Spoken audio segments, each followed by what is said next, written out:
Special edition of Cashing In this morning. Dan Riccado has all we can do to be ready for the unexpected. Man, when you see these images, Dan, and you hear these reports out of Houston, it's like, goodness, these people are walking back into just sometimes nothing. And only 20% of Houston homeowners have flood insurance, Lauren. So this is going to be a huge out-of-pocket expense. About $28 billion is the estimate that these folks are going to have to shell out to get themselves back to, back to normal. So unfortunately, what lessons can we all learn here at home? This is an insurance policy, and it's 30 pages of legalese, and I'm sure I've never read it. I'm in this business. You've probably never read yours, right? You have renter's insurance. I do. That's my homeowner's policy. The first thing you need to do is, if you are in a flood zone, you need to have flood insurance, and it's easier than ever to find that out. Go to FEMA.gov. That'll tell you if you're in the flood zone. That's right. It'll show you the map of where you live and whether or not you're in a flood zone, and if you're eligible to get flood insurance. Flood insurance is sold, basically it's a federal program.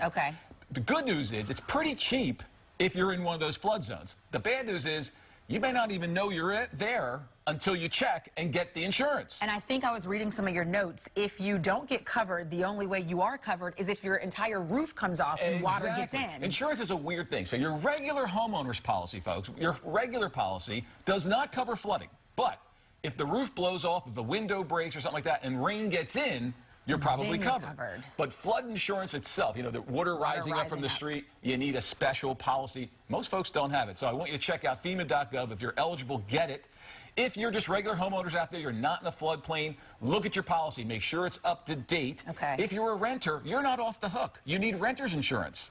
Favorite son, as you know, is stationed in Corpus Christi. He called me last week, Dad, do I need renter's insurance? Yes, you do, and it's too late to get it. You need to get it 30 days in advance of an event, right? So that's typically the rule. So if you're a renter, make sure you have renter insurance to cover your contents. Take photos, keep receipts of everything in your home that's of value, just in case you need to make a claim, Lauren.